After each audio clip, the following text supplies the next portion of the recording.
Greetings and salutations, friends, and welcome to some pure farming 2018. And this is, in fact, the first farming game I've played since Farm Sim 2015. And I did this one last night. I'm going to do this one today. So, start challenge. Alright, so we start in the house. We've got a little dude here. Hello, sir. I guess that's me.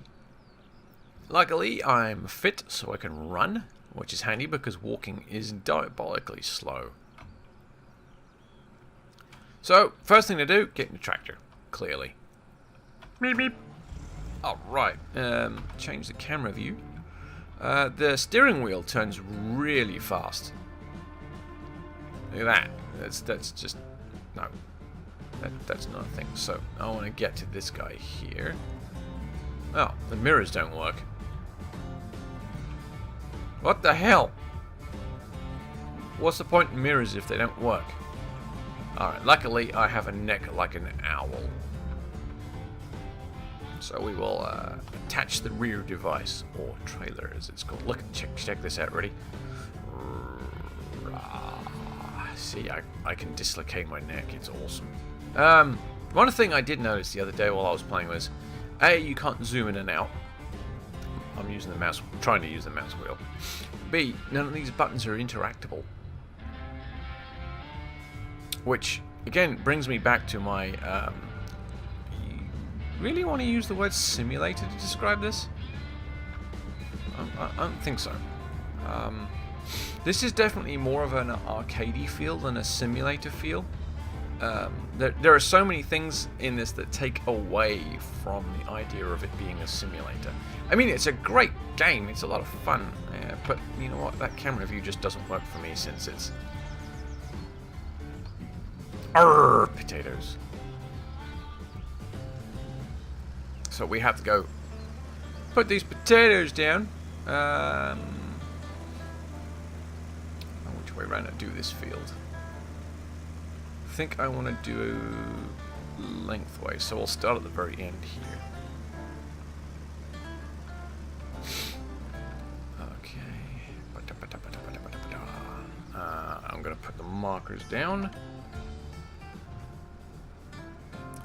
Turn work on.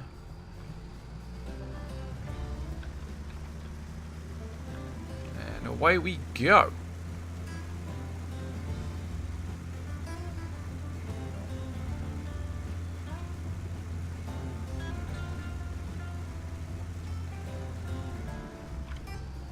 Now, there's no penalty for not turning the working mechanisms off.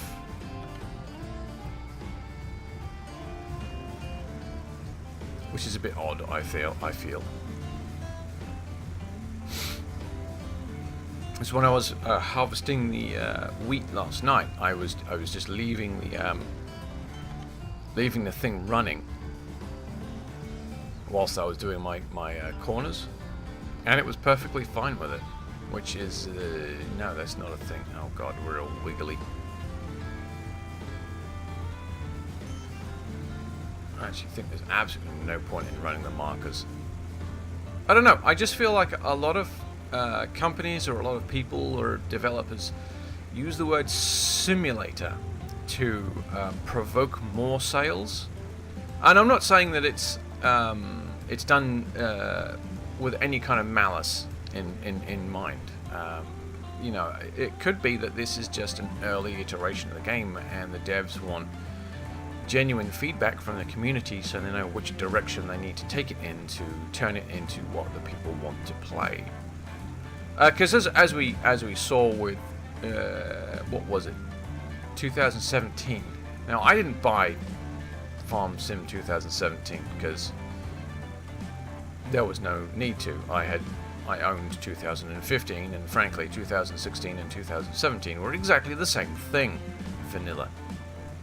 Although I hear that the mod community for 2017 just took that vanilla game that was pretty dull and turned it into what exactly it should have been in the first place. And I think what happens is a lot of game companies, they get these ideas to do this game right. Oh, let's do this farm simulator. It's going to be great. And then they get down into the guts of it all and they start making it and they realize, well, this is really complicated. You know, which is great for the hardcore fans, right? That's fantastic. The problem is when you start making games overly complex, you start to alienate some of the potential player base. And you have to realize that, or you have to understand that, okay, so this is going to end up being too complicated for some people. They won't buy it. So deliberately limiting your target audience like that is, you know, it's not good business practice.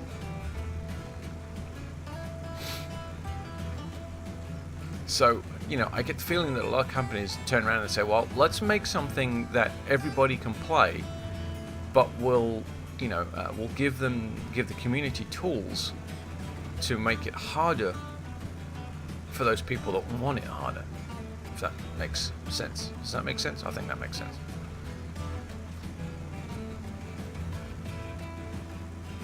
Because there's a lot of potential in this game, just like Farm Sim. There's a lot of potential in this game, and is it going to rain? Son of a biscuit. I wonder if that changes anything. I'm trying to think of things about this that annoy me. Right now, the music. So that's nice. The fact that you can turn the radio off like that, brilliant. Absolutely brilliant. You know how often I have to go into menus to turn music off? You have to hit escape, you know, pause the game, go into a menu, go into a sub-menu, turn the music off, and then go back into the game. That's really irritating. The fact that I can just push a button without having to pause the game. That's great. I like that. That's nice. It's a good touch. Plus, I think you can actually link the radio into your own music library, I believe. That's what it, when it came up, it kind of what it looked like. I kind of like the HUD, but it does kind of get intrusive. And I understand why it's there. That's me stop working because I'm going to change field now. Now it can speed up a little bit, I think. Kind of felt like I'm going quicker. This one, actually, it doesn't matter. Let's go back in here. Now, the problem with being in here is there's no information. There's no feedback. It doesn't tell you how fast you're going. It doesn't tell you any of that stuff. So, what's the point in this camera? It doesn't tell you, you know, you can't interact with the buttons. There's no RPM feedback. There's no speed feedback. There's no PTO feedback. There's nothing. There's no feedback inside the cockpit whatsoever. So what's the point in it?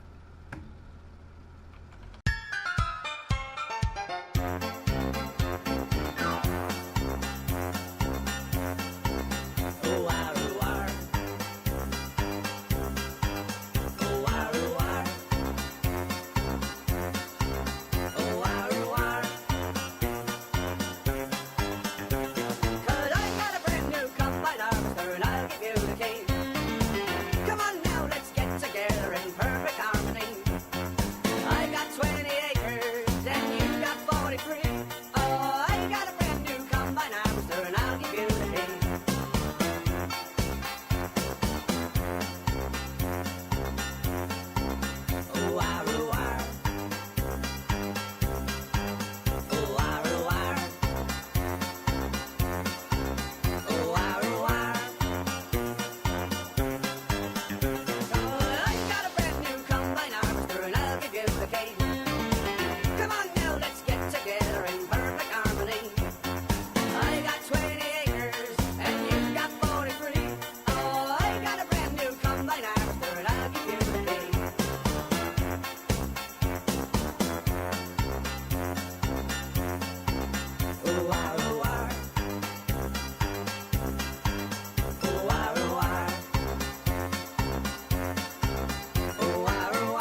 We'll go that way, I think.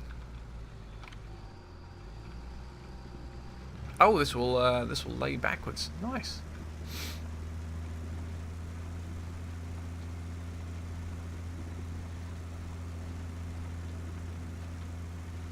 So we didn't quite get 100% on that other field, which is going to annoy me. Probably go back and do it again later.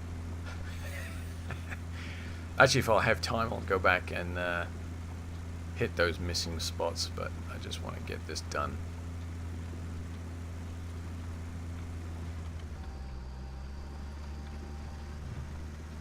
Okay. Hey! Play on. So we've now met the minimum requirement for the challenge. I'm going to continue.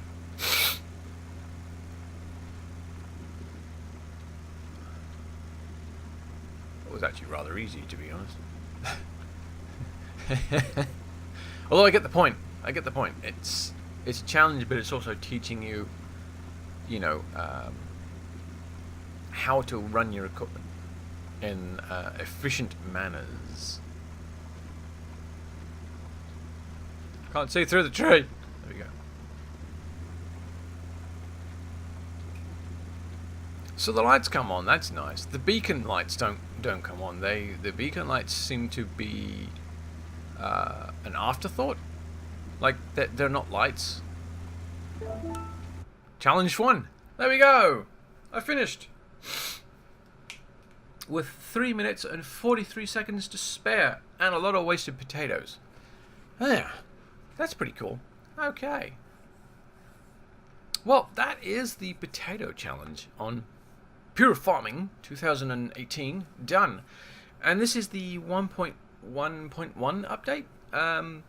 The devs are pretty active, actually. They are watching the community, they are watching their discussion board, they're listening to people's comments, suggestions and complaints, and they are trying to improve what we've already got, which is really nice. It's very encouraging when you get a development company who actually listens and responds to constructive criticism from the community. Let's be clear, constructive criticism. Not just, oh, that's crap. But, you know, that's crap. This is why, and this is how I think we could make it better. See, that's constructive criticism. Anyway, that's it for me. I'm going to go find another cup of coffee. I will see you anon.